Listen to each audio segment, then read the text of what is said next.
Hola estimado usuario de SIGPyme SQLRP, les saluda Eric Argueta y en esta ocasión voy a compartirles los pasos a seguir para corregir el problema visual que se está mostrando en el sistema de forma espontánea al momento de seleccionar opciones de menús o agregar y actualizar registros en algunos formularios. El primer paso a seguir es ir a la opción configuración de su Windows local, donde deben verificar que las últimas actualizaciones del sistema operativo hayan sido descargadas y actualizadas.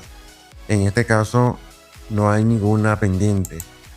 Seguidamente hay que verificar en opciones avanzadas si las opciones de actualización o toggle están encendidos en modo automático para que todo tipo de aplicación o software de Microsoft se encuentre activadas para que se actualicen diariamente y que notifique en el momento que el equipo necesite un reinicio de forma automática.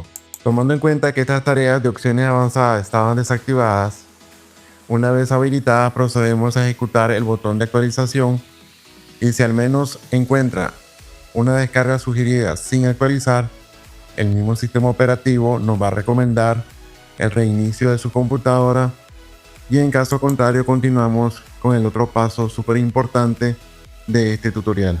El siguiente paso a seguir es buscar en la barra de aplicaciones instaladas la aplicación Windows Apps y procedemos a su desinstalación corroborando siempre que estamos desconectados de ella o mucho mejor haber cerrado la última sesión del escritorio remoto o Windows 11 en Azure Virtual Desktop.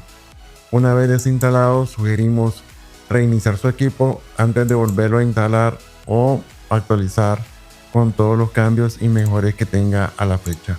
Ahora volvemos al menú de aplicaciones y buscamos o cargamos la aplicación Microsoft Store y nos ubicamos en la barra de búsqueda de aplicaciones y digitamos la frase Windows App.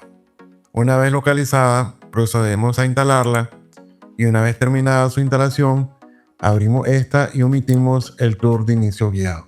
Como penúltimo paso damos un clic en la foto o logo de tu perfil que por defecto Windows App se detecta una cuenta de correo vinculada a una suscripción de Microsoft 365 la va a colocar por defecto.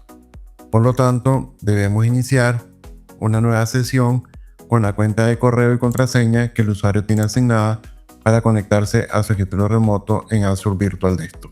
Para terminar, no olviden de anclar en la barra de tareas el inicio rápido de Windows App. Seguidamente cerramos la ventana de Microsoft Store, damos clic en la opción de nuestra sesión debidamente configurada y guardada. Finalmente ingresen al sistema SIGPyme ERP y verifiquen que ya no se presenten errores de visualización, impresión o conexión lenta e inestable.